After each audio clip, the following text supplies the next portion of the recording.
महाभारत अंक 50 वैशंपायन पेर बोला सो जन्मे जोरा विस्तारी तो जने संभळावो आद्य पर्व મહેમાન સહદેવ ગરમ ગરમ કાળજુ લઈને દોડે છે ને એની પાછળ ભગવાન કૃષ્ણ એટલે કે જુગના આધાર જુગદા આધાર દોડે છે।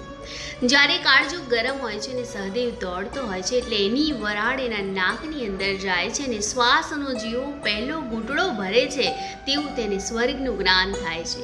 બીજા ઘૂંટડે ધરાનું એટલે કે પૃથ્વીનું જ્ઞાન થાય છે અને ત્રીજા ઘૂંટડે તેને પાતાળનું જ્ઞાન થાય છે અને ત્યારે સહદેવ તે કાળજુ ફેંકીને પ્રભુના ચરણમાં પડી જાય છે અને કહે છે કે આપો આદેશ, મને જુગદાધાર આદેશ આપો।